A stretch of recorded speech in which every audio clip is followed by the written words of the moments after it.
इस वीडियो में हम लोग फंक्शन पढ़ने वाले हैं। तो फंक्शन पढ़ने से पहले मैं आप लोगों से कुछ बात शेयर करना चाहता हूँ। मैं पिछले वीडियो में बताया था कि जो भी मैं ऑफलाइन क्लास लेता हूँ उन्हीं को रिकॉर्ड करके मैं यूट्यूब में अपलोड कर रहा हूँ। तो मैं जो लेक्चर 7 है वहाँ से रिकॉर्डिंग स्टार्ट किया हूँ और 1 से 6 लेक्चर जो हैं उसका रिकॉर्डिंग नहीं है। तो मैं उन्हीं के लिए ये कॉपी में महीने से बता रहा हूँ, समझा रहा हूँ। तो अभी तक एक वीडियो अपलोड हुआ है सेट और जो भी सेट ऑफ नंबर्स हैं उनके ऊपर, बाकी और बीच में लेक्चर्स हैं। तो मैं सोच रहा था कि लेक्चर 2 से 5 तक जो भी मैं पढ़ाया हूँ उसका रिकॉर्डिंग अभी नहीं कर रहा हूँ मैं, क्योंकि यहाँ समय का कमी है। मैं फिर भी उन टॉपिक्स को कवर कर रहा हूँ जिनसे आगे के लेक्चर्स जो हैं वो समझ आने लगे। अगर इन लेक्चर को आप लोग मेरे से नहीं पढ़ोगे या मेरे नोट्स को फॉलो नहीं करोगे तो प्रॉब्लम हो सकती है। इसलिए तो जो 2 वीडियो आप लोगों को शेयर कर रहे हैं, इन 2 वीडियोस में उन टॉपिकों को कवर किया गया है जिसमें आप लोग आगे के लेक्चर्स को आसानी से समझ सकते हो। जब तक इन शब्दों के बारे में आप लोगों को जानकारी नहीं होगा और मैं बार बार अगर वीडियो में इन शब्दों का उपयोग करूंगा तो आप लोगों को समझ नहीं आएगा कि सर क्या बोल रहे हैं। इसीलिए मैं उन डेफिनेशंस को मैं फिर से यहाँ पे रिकॉर्डिंग कर रहा हूँ जिनको पढ़ने के बाद आप आगे के लेक्चर्स को आसानी से समझ सकते हो। इन लेक्चर्स के PDF आप लोगों को इसी वीडियो के डिस्क्रिप्शन में मिल जाएंगे। तो स्टार्ट करते हैं। तो फंक्शन के डेफिनेशन में आने से पहले मैं सिंपल भाषा में इन्हें समझाने का कोशिश करता हूँ, फिर उनके बाद प्रॉपर डेफिनेशन पे आएंगे। तो यहाँ पे एक सेट लेते हैं और इस सेट को मैं डायग्राम में कुछ इस प्रकार से बना रहा हूँ।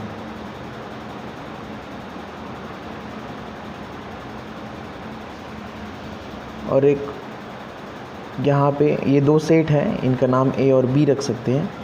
और ये फंक्शन है जो A से B पर जा रहा है।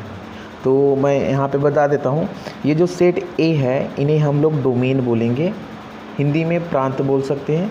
और जो सेट B है इन्हें हम लोग कोडोमेन बोलेंगे और हिंदी में आप लोग इन्हें सहप्रांत बोल सकते हैं। तो फंक्शन को समझने के लिए मैं यहाँ पे कुछ डायग्राम्स बना लेता हूँ और फिर एक एक करके उन पे बात करेंगे। तो फंक्शन जो है, फंक्शन एक रूल होता है, एक असाइनमेंट होता है। जो ये रूल या असाइनमेंट है वो A को B से संबंधित करता है, A को B से एसोसिएट करता है। तो अब किस प्रकार से ये एसोसिएट करेगा इन्हें देखते हैं। तो यहाँ पे ये जो रूल है वो इस प्रकार से A जो है वो B से संबंधित होना चाहिए कि A का प्रत्येक एलिमेंट, यहाँ पे ये जो डोमेन है, डोमेन उनका प्रत्येक एलिमेंट B के यूनिक एलिमेंट से संबंधित होना चाहिए। तो फंक्शन को हम लोग इन 5 डायग्राम की मदद से समझते हैं। यहाँ पे मैं बता रहा था कि फंक्शन एक रूल होता है, एक असाइनमेंट होता है जो सेट A से B को संबंधित करता है, या A को B से संबंधित करता है। अब यहाँ पे ये रूल में रिस्ट्रिक्शंस रहते हैं। तो वो रिस्ट्रिक्शंस क्या है?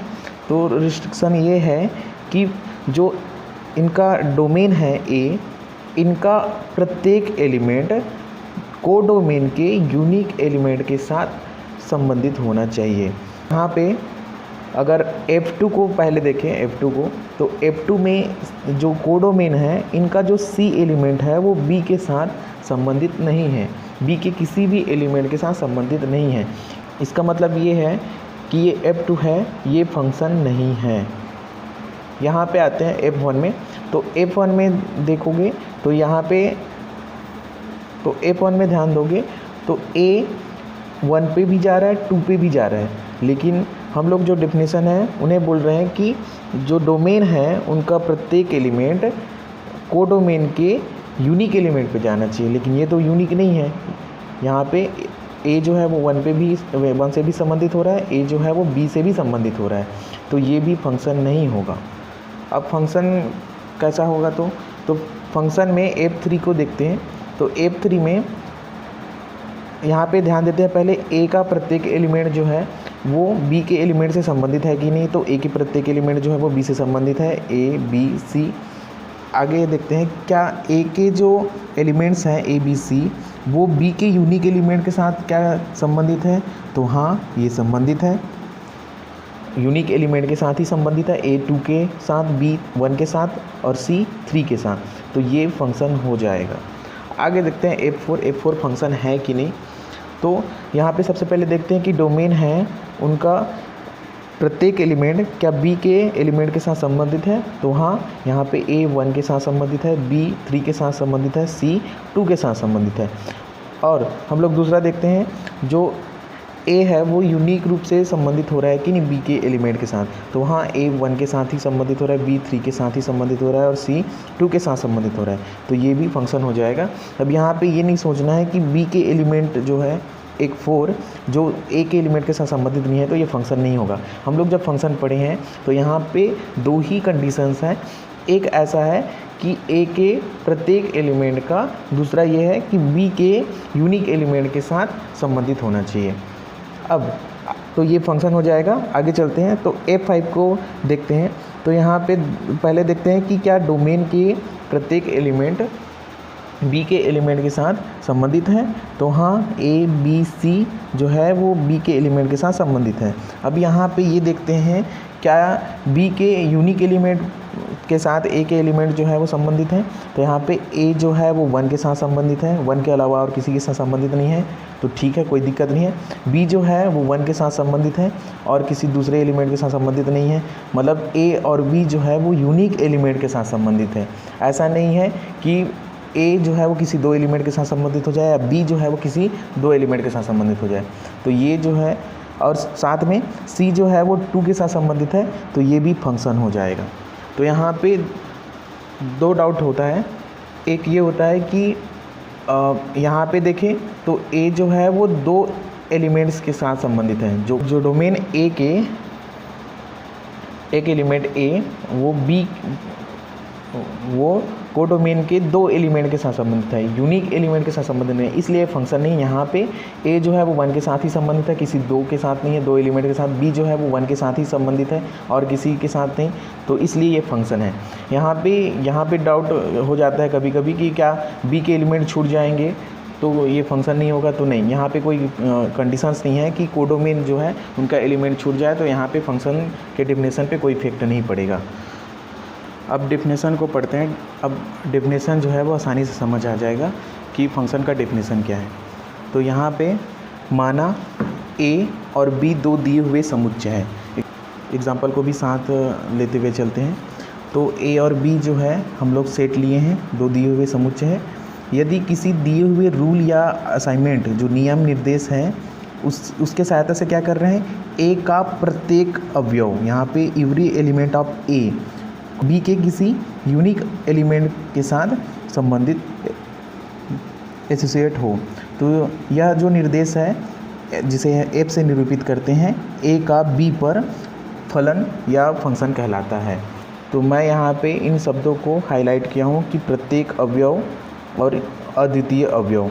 तो A के प्रत्येक अवयव B के किसी अद्वितीय अवयव से एसोसिएट हो, तो यह जो निर्देश है, रूल है, वो जिसे F से निरूपित करते हैं वह फंक्शन कहलाता है। आगे चलते हैं। अब इनमें कुछ हम लोगों को छोटे छोटे डेफिनेशंस मिलेंगे। हम इमेज और प्री इमेज के बारे में बात करते हैं। तो डेफिनेशंस पढ़ने से पहले हम लोग इन्हें पहले नॉर्मल सिंपल एग्जांपल से समझने की कोशिश करते हैं। तो यहाँ पे एक फंक्शन लेते हैं सेट A से B पर, और इस फंक्शन का नाम रखते हैं F।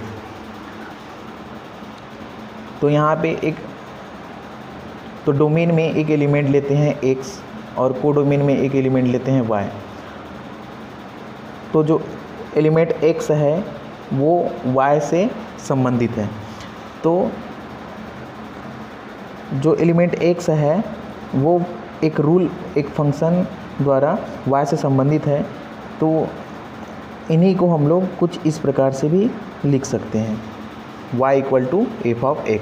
तो यहाँ पे जो y है इन्हें हम लोग x का इमेज कहते हैं और x को y का प्री इमेज कहते हैं। तो इन्हें ही हम लोग अब यहाँ पे पढ़ते हैं डेफिनेशन को। अब माना f a से b पर कोई फंक्शन है, माना f के द्वारा समुच्चय a का कोई अवयव x है, x जो समुच्चय b के किसी अवयव y से संबंधित है। तो x जो है वो y से संबंधित कर दिए हैं। तो जो y है, y को x का f प्रतिबिंब या f इमेज कहते हैं तथा x को y का पूर्व प्रतिबिंब या प्री इमेज कहते हैं। साथ में y को y equal to f of x लिख सकते हैं। आगे चलते हैं।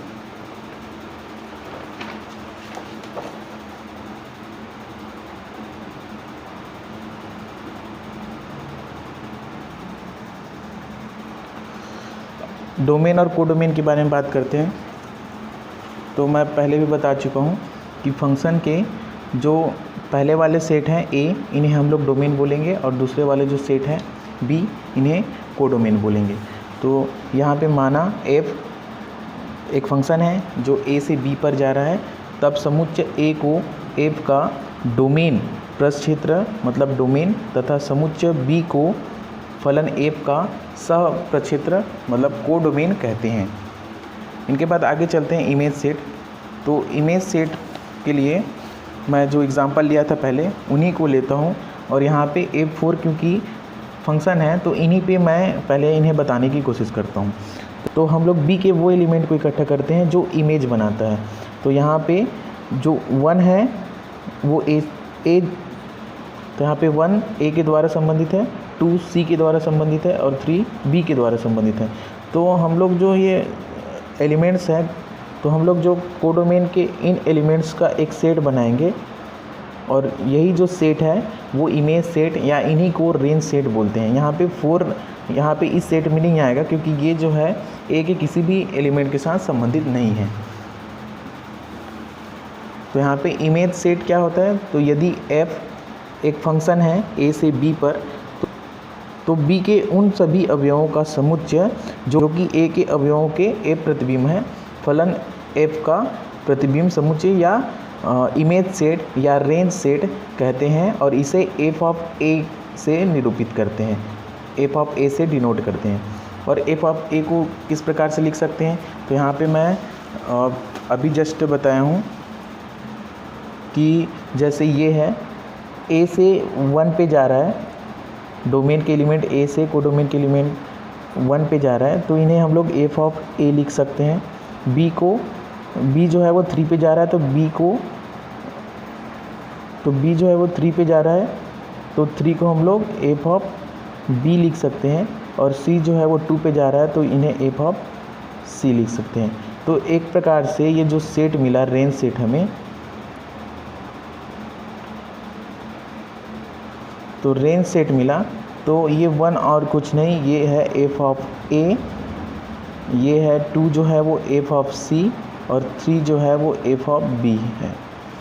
तो हम लोग इन्हें कुछ इस प्रकार से लिख सकते हैं कि यहाँ पे f ऑफ x का कलेक्शन कर रहे हैं इस प्रकार से कि x जो है वो a के एलिमेंट है। तो ये हो गया हम लोगों का range set f of a या इन्हीं को इमेज सेट बोलते हैं। तो वही यहाँ पे भी लिखा है कि f of a equal to f of x, इस प्रकार से x बिलोंग्स टू a। तो इस वीडियो में इतना ही। बाकी जितने भी बेसिक कॉन्सेप्ट हैं जो मैं ऑफलाइन क्लास में लेक्चर जिन्हें मैं रिकॉर्ड नहीं कर पाया था, उनके प्रॉपर नोट्स जो है तो वीडियो के डिस्क्रिप्शन में आप लोगों को मिल जाएंगे।